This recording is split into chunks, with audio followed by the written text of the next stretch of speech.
কাজটা ভালোভাবে দেখে নিলে আপনি ওই কাজটা বুঝতে পারবেন ভালোভাবে। তারপরে আপনি প্র্যাকটিস করলে অসুবিধা হবে না।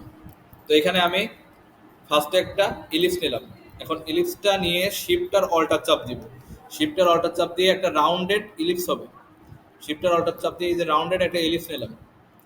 এরপরে অল্টার চাপ দিব। অল্টার চাপ দিয়ে এটা আরেকটা কপি বের করে আমি এই পাশে নিয়ে আসবো।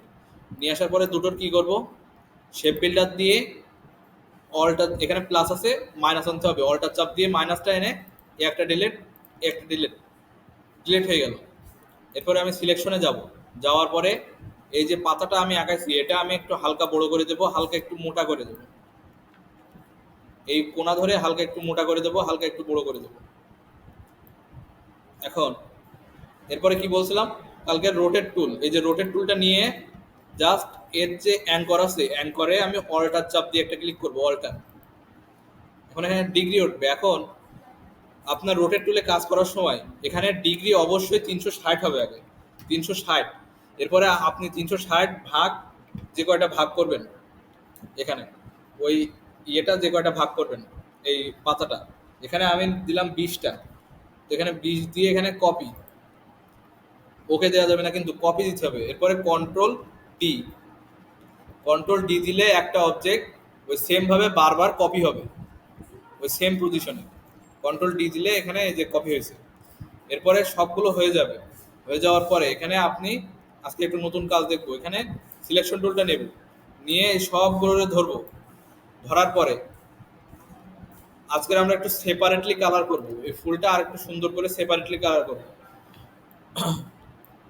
এটা কিন্তু আসলে একটা লোগো। এই লোগোটা আপনার নাম হলো সবুজের সজীবতা। এটা আপনার একটা কোম্পানির, বড় একটা কোম্পানির লোগো। এটা আপনার ওই যে গ্যাস, তারপরে যে পেট্রোল, এইরকম ধরনের কোনো একটা কোম্পানির লোগো। যাই হোক, এরপরে ডিরেক্ট সিলেকশন টুলটা নেবেন। নেওয়ার পরে এই সরি ডিরেক্ট সিলেকশন বলছি কেন, এখানে আপনার শেপ বিল্ডারটা নেবেন। নেওয়ার পরে এখানে দেখেন প্রত্যেকটা সেপারেটলি আমার কালার দেওয়া যাবে।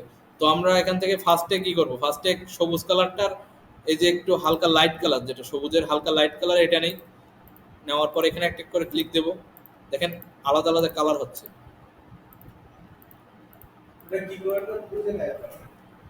এটা আরেকবার বলবো আমি। আচ্ছা, সিম্পলি এই যে আঁকানোটা বুঝতে পেরেছেন এইরকম সিম্পলি। হ্যাঁ, এরপরে সবগুলোরে ধরবো।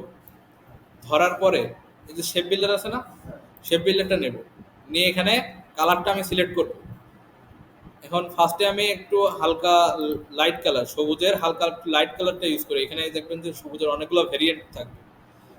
এই কালারটা দেব। দেওয়ার পরে এখানে আসব, একটা ক্লিক, এখানে ক্লিক করতে থাকবো। মানে এই ফার্স্টের যে আমার ইয়েটা আছে, পাপড়িটা আছে ফুলের, প্রত্যেকটা পাপড়িতে আমি আলাদা আলাদা কালার দিব শেপ বিল্ডার দিয়ে। এরপরে আমি কোন পাপড়িটা দেবো, এই পাপড়িতে। তাহলে এখানে আমি আরেকটা কালার, এখানে সবুজের হালকা একটু গাঢ়টা নেব। সবুজের এটা একটু গাঢ় আছে, তাহলে এটা নেব। নেওয়ার পরে এখানে একটা ক্লিক।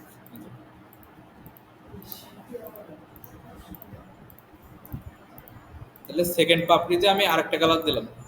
এখন তৃতীয় নাম্বারটায় আমি আরেকটা কালার দিব, এই যে ভেতরেরটা আমি আরেকটা কালার দিব। তাহলে এখান থেকে আরেকটু ডার্ক, এই যে এই সবুজটা আমি ইউজ করি। এই যে,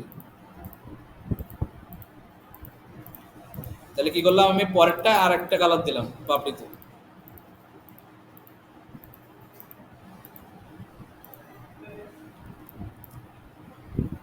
এরপরে আমি এর ভেতরে আরেকটা কালার দিই সবুজের সঙ্গে।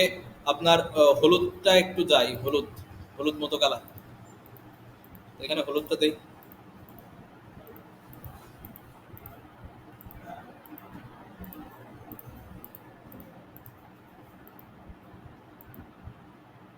একবার কালার না হলে দুবার ক্লিক করবেন। সাপোজ একটা ক্লিকে আপনার কালার হচ্ছে না, সেক্ষেত্রে আপনি দুইবার ক্লিক করবেন তার উপর। এই যে দেখেন, এই হলো আমার ফুল।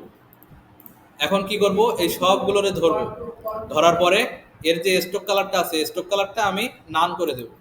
নান করে দিলে এখন দেখেন পাতাটা সুন্দর লাগতেছে না, ডিজাইনটা, কালার মিক্সিংটা সুন্দর হয়েছে না? এভাবে একটু করেন দেখি।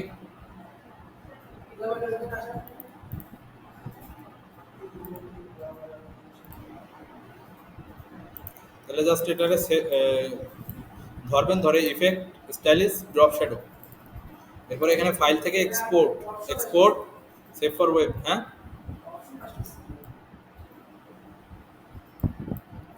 এরপর এখান থেকে জাস্ট সেভ অপশন আসবে না কেন, অপশন আসবে এখানে ইফেক্ট, ইফেক্টে যান, ইফেক্ট থেকে স্টাইলিশ, স্টাইলিশ থেকে এই যে ড্রপ শ্যাডো, হ্যাঁ